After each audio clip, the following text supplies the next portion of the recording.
बिहार के विद्यालय चलेंगे सुबह 6:30 बजे से लेकर 11:30 बजे तक। शिक्षा मंत्री श्री सुनील कुमार ने के पाठक को दिया आदेश।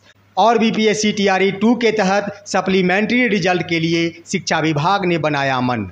नमस्कार और आदाब आप तमाम दर्शक बंधुओं को, मैं हूँ एसके चौधरी। दोस्तों, एक बहुत बड़ी खबर छन के आई है कि बिहार के शिक्षा मंत्री श्री सुनील कुमार ने विद्यालय समय सारणी को लेकर बहुत बड़ा एक्शन ले लिया है। शिक्षा मंत्री श्री सुनील कुमार द्वारा एनडीटीवी बिहार को दिए गए बयान के अनुसार शिक्षा मंत्री ने अपर मुख्य सचिव के पाठक को जमकर लताड़ा है। उनका कहना था कि शिक्षा विभाग द्वारा जारी किया गया समय सारणी ना तो अभिभावकों के लिए अनुकूल साबित हो रहा है, ना ही छात्रों के लिए अनुकूल साबित हो रहा है और ना ही शिक्षकों के लिए अनुकूल साबित हो रहा है। इन तमाम बिंदुओं को देखते हुए शिक्षा मंत्री ने के पाठक को नया समय सारणी बिहार के विद्यालयों के लिए लागू करने का आदेश दिया है। इससे पहले कि वो समय सारणी क्या होगा, इस पर विस्तार पूर्वक हम चर्चा करें। अगर आपने अभी तक हमारे इस चैनल सुसत्य वचन को सब्सक्राइब नहीं किए हैं तो कृपया अभी सब्सक्राइब कर लेंगे। दोस्तों, एनडीटीवी बिहार को दिए बयान के अनुसार शिक्षा मंत्री श्री सुनील कुमार ने बिहार के विद्यालयों के समय सारणी को लेकर काफ़ी चिंता जताई है और के पाठक को बहुत बड़ा आदेश दे दिया है।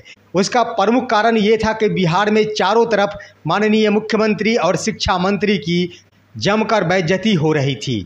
आम आवाम का कहना था कि ना तो के पाठक मुख्यमंत्री की सुनते हैं और ना ही शिक्षा मंत्री की सुनते हैं। आम आवाम का तो ये भी कहना था कि शिक्षा मंत्री जब से मंत्रालय का प्रभार ग्रहण किए हैं, उन्होंने शायद के पाठक को कुछ कहने के लिए कसम ही खा रखी है। और उधर बीते दिन एमएलसी डॉक्टर नवल किशोर यादव ने भी एनडीए को इस बात से आगाह किया था कि एनडीए अगर के पाठक को बिहार से बाहर भेज देते हैं तो बिहार में भारी बहुमत से एनडीए की सरकार बन सकती है। दोस्तों, प्रोफेसर नवल किशोर यादव ने इसलिए ये बातें कही थी क्योंकि उनको पता था कि बार बार डॉक्टर नवल किशोर यादव द्वारा के पाठक के ऊपर सवाल उठाए जा रहे हैं, एक से बढ़कर एक बातें कही जा रही है, फिर भी उनकी नहीं सुनी जा रही है। लाख कोशिश करने के बाद भी शिक्षक प्रतिनिधि डॉक्टर नवल किशोर यादव की एक भी नहीं सुनी जा रही है। इन बिंदुओं को देखते हुए एनडीए सरकार आखिर उनकी बातों को मनवाने की कोशिश करे, इन बिंदुओं पर एनडीए सरकार कुछ अमल करे और इस पर संज्ञान ले। इन्हीं बातों को लेकर डॉक्टर नवल किशोर यादव ने एनडीए का सहारा लिया था। और अब जब चारों तरफ माननीय मुख्यमंत्री और शिक्षा मंत्री के नाम से हाय तौबा मचने लगी, तो अंत में आकर श्री सुनील कुमार ने के पाठक को आदेश दिया है कि अविलंब विद्यालय का समय सारणी में परिवर्तन किया जाए। एनडीटीवी बिहार को दिए गए बयान के अनुसार शिक्षा मंत्री ने के पाठक को यह आदेश दिया है कि बिहार के तमाम विद्यालयों का संचालन सुबह 6:30 बजे से लेकर 11:30 बजे तक होनी चाहिए। इसके अंतर्गत उन्होंने कहा है कि सुबह 6:30 बजे से लेकर 10 बजे तक शिक्षण व्यवस्था होनी चाहिए। 10 बजे से लेकर 10:30 तक मध्याह्न भोजन की प्रक्रिया होनी चाहिए। 10:30 से लेकर 11 बजे तक विशेष कक्षा का संचालन होनी चाहिए और 11 बजे से लेकर 11:30 तक शिक्षकों के लिए पाठ्यटिका निर्माण का समय सीमा का निर्धारण होनी चाहिए। दोस्तों, खबर ये आ रही है कि हर हाल में अब के पाठक उनकी बातों को मानने को तैयार हो गए हैं और उम्मीद जताई जा रही है कि सोमवार तक नए समय सारणी को लेकर पत्र निर्गत कर दिया जाएगा। लेकिन शिक्षा विभाग एक ऐसा विभाग है जो अभी कुछ कहता है और 1 घंटे बाद कुछ और कर देता है। शिक्षा विभाग जिस पत्र को अभी निर्गत करता है, 1 दिन भी नहीं गुजरते हैं और उस पत्र को फर्जी ही करार दे दिया जाता है। देखना होगा कि आखिर शिक्षा मंत्री सुनील कुमार का आदेश कहां तक के पाठक के ऊपर सटीक साबित बैठता है और के पाठक उनको अमल में लाते हैं। लेकिन इतना तो जरूर है कि के पाठक के फरमानों ने वर्तमान बिहार सरकार को इस कदर ठेस पहुंचाई है और इस कदर चुनावी अभियान में नुकसान झेलना पड़ा है, जिसकी भरपाई माननीय मुख्यमंत्री वर्षों बरस तक शिक्षकों के पक्ष में भी काम करेंगे, फिर भी पूरा नहीं हो सकता। दोस्तों, एक और बड़ी खबर आ रही है कि बिहार सरकार की शिक्षा विभाग ने बीपीएससी टीआरई 2 के तहत सप्लीमेंट्री रिजल्ट जारी करने की मन बना रही है। यानी दोस्तों, वही सप्लीमेंट्री रिजल्ट जिसकी संख्या 15,763 थी और शिक्षा विभाग ने 2-2 पत्र के माध्यम से बीपीएससी द्वारा उस सीट पर सप्लीमेंट्री रिजल्ट जारी करने पर रोक लगा दी थी। हालांकि उस समय अतुल प्रसाद चेयरमैन थे और उन्होंने इस संबंध में शिक्षा विभाग को पत्र भी लिखा था कि सप्लीमेंट्री रिजल्ट जारी नहीं करने से छात्रों को काफ़ी नुकसान होगा।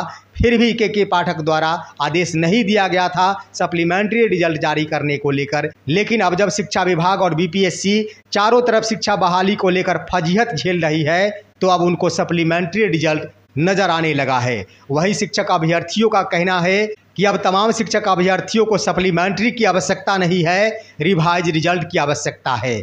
जितने भी सीटों पर बिहार से बाहर के अभ्यर्थियों को महिला का आरक्षण प्रदान किया गया है, चाहे वो सीटेट के मामले में हो, बीटेट के मामले में हो, एस्टेट के मामले में हो, दिव्यांग के मामले में हो, और सबसे बड़ी बात दोस्तों जिसकी आवाज़ें नहीं उठाई जा रही है, किसी भी मीडिया द्वारा इस खबर को विस्तार पूर्वक नहीं उठाया जा रहा है कि आरक्षण का लाभ सबसे ज़्यादा बिहार से बाहर की महिलाओं ने महिला आरक्षण के आधार पर प्राप्त की है।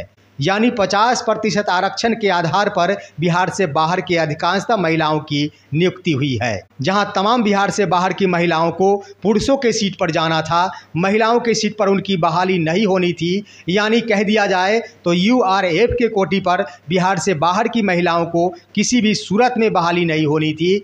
उन आरक्षण का लाभ प्राप्त की है बिहार से बाहर की महिलाओं ने और बिहार की महिलाओं को इसका बहुत बड़ा नुकसान झेलना पड़ा है। और अब तमाम शिक्षक अभ्यर्थियों ने यह मांग रख दी है कि यूआरएफ के कोटि पर बहाल हुए बीपीएससी टीआरई 1 हो या फिर टीआरई 2 हो या फिर छठे चरण की बहाली हो, तमाम बिहार से बाहर की महिलाएं जो यूआरएफ की कोटि पर बहाल हुई है उन तमाम की सेवा को रद्द करते हुए नए सिरे से रिवाइज रिजल्ट जारी किया जाए और उस पर बिहार के अभ्यर्थियों को मौका प्रदान किया जाए।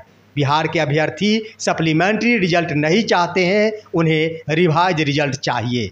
दोस्तों हम बताते चले कि बीपीएससी टीआरई 1 और टीआरई 2 के अंतर्गत अगर बिहार से बाहर की महिलाओं के आरक्षण संबंधी ठीक से जांच किया जाए तो हर हाल में टीआरई 1 और टीआरई 2 के तहत कुल 75,000 सीट रिक्त हो जाएंगे। वहीं छठे चरण की बात की जाए जो वर्ष 2019-20 के अंतर्गत 2022 में उसकी बहाली की गई थी, उसके अंतर्गत भी बिहार से बाहर की महिलाओं को आरक्षण प्रदान किया गया था और उन सभी महिलाओं को महिला का आरक्षण प्रदान किया गया था। उसके अंतर्गत भी लगभग 15 से 20 हज़ार ऐसे सीट होंगे जिस पर बिहार के महिलाओं को हर हाल में मौका मिल सकेगा। इन तमाम सीटों को अगर एक साथ जोड़कर देख लिया जाए तो लगभग 1 लाख सीटों की संख्या होगी जिस पर बिहार के तमाम अभ्यर्थियों को मौका मिल सकेगा। जहां आज बिहार के तमाम अभ्यर्थी बेरोजगार बनकर घूम रहे हैं, अपनी आवाज़ें उठा रहे हैं, बार बार उन्होंने सप्लीमेंट्री रिजल्ट की मांग की थी, उस पर भी विचार नहीं किया गया था। इसका सीधा सीधा अर्थ ये लगाया जा रहा है कि हर हाल में शिक्षक बहाली को लेकर बहुत बड़ा भ्रष्टाचार किया गया था और बिहार के अभ्यर्थियों की ज़िंदगी के साथ खिलवाड़ किया गया था। तो दोस्तों ये थे आज की अहम खबर। आप सभी हमारे इस वीडियो को लाइक करेंगे और तमाम दोस्तों के पास इसे शेयर करेंगे। साथ ही साथ इन तमाम बिंदुओं पर आप सभी का क्या कहना है एक कमेंट अवश्य लिखेंगे। और अब दीजिए अपने ही दोस्त एसके चौधरी को इजाज़त। जय हिंद, जय भारत।